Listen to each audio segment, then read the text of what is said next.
America की तैयारी से कई सवाल सामने आते हैं। हर सवाल का जवाब हम देश के दिग्गज डिफेंस एक्सपर्ट से जानेंगे। सवाल यह है कि दुनिया को विश्व युद्ध की आग में क्या अमेरिका झोंकना चाहता है? ये पहला बड़ा सवाल। जिस तरीके से हालात बन रहे हैं, क्या इससे ये नहीं लग रहा है?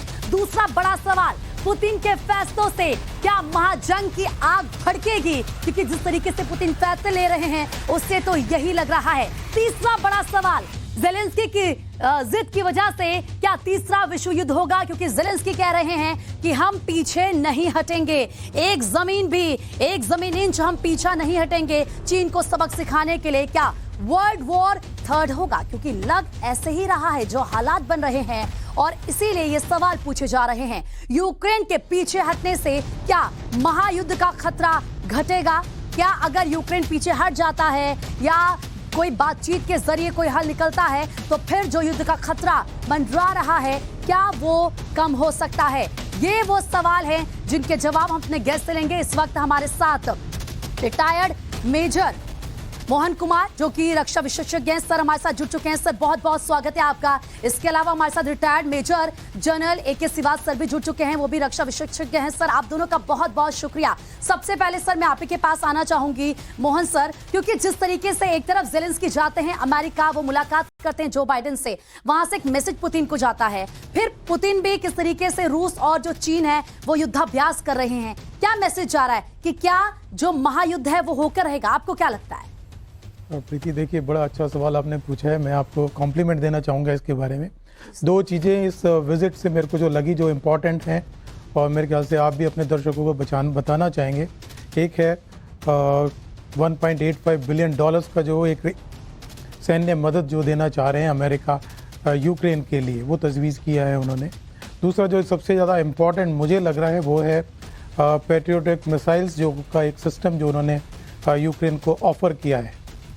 तो इसको हमें इस नज़रिए से देखना चाहिए कि भाई पैट्रियोटिक मिसाइल सिस्टम देने के पीछे क्यों ये देने की मजबूरी हो गई यूएस के लिए, ये हमको देखना होगा इसके पीछे।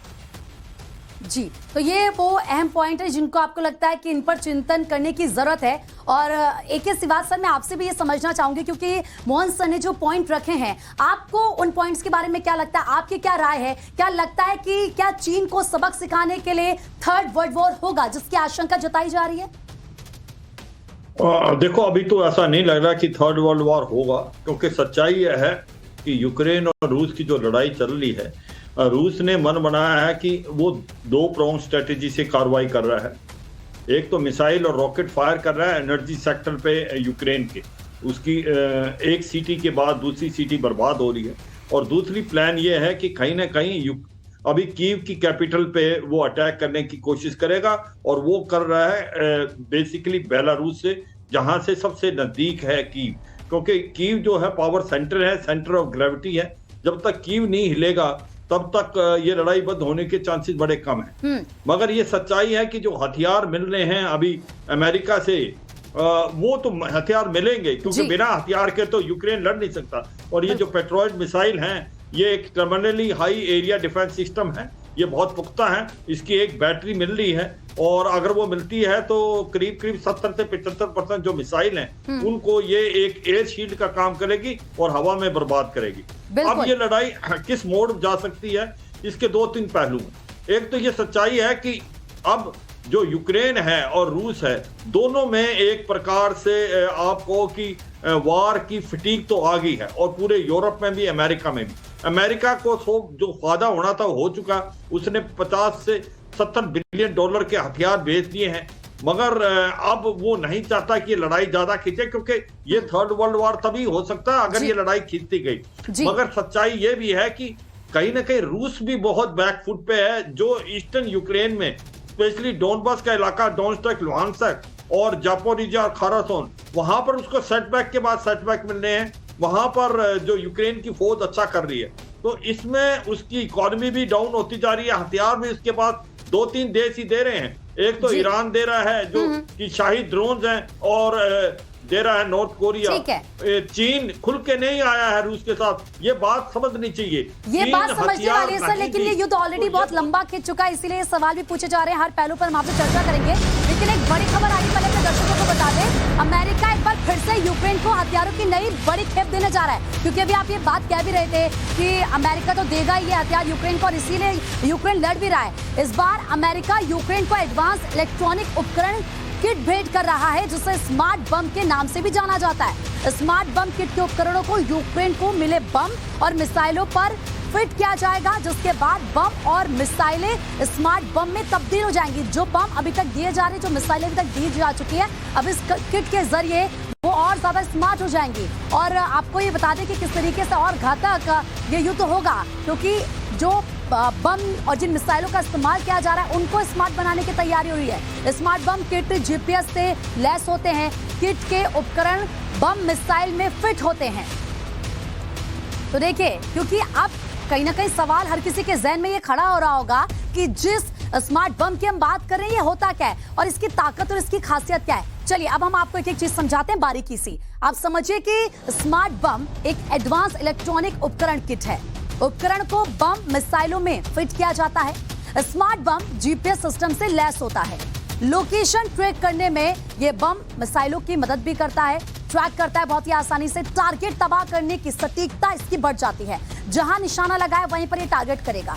हर तरह के बम मिसाइलों में ये फिट हो जाता है। सबसे बड़ी खासियत इसकी ये है, unguided missile guided smart missile में तब्दील हो जाएगी। सोचे दिशा मिल जाएगी। फाइटर जेट से स्मार्ट बम का ज्यादा इस्तेमाल किया जाएगा, तो ये इसकी खासियत है और यही ज्यादा घातक इसको बना रहा है। जो स्मार्ट बम हम कह रहे हैं, ये किट किसी भी मिसाइल किसी भी बम में लगा दिया जाएगा, उसके बाद वो स्मार्ट बम बन जाएगा। तो समझिए कि कितना ज्यादा ये घातक होगा।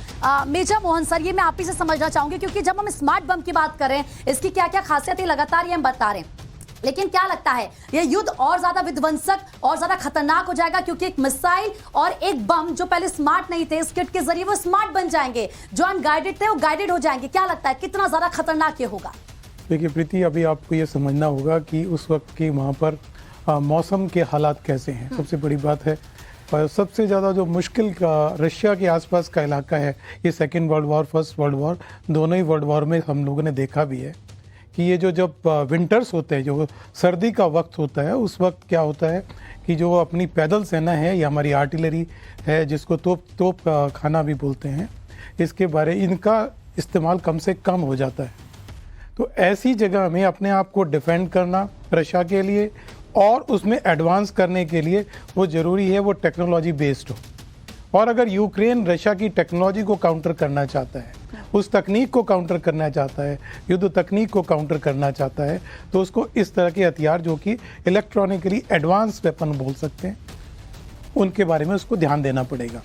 अभी आप स्मार्ट बम को आप इस तरह समझिए कि जैसे जितना स्मार्ट बम स्मार्ट होता है, दुश्मन उससे ज़्यादा स्मार्ट होता है जी। तो आपको एक दूसरे से काउंटर करना है।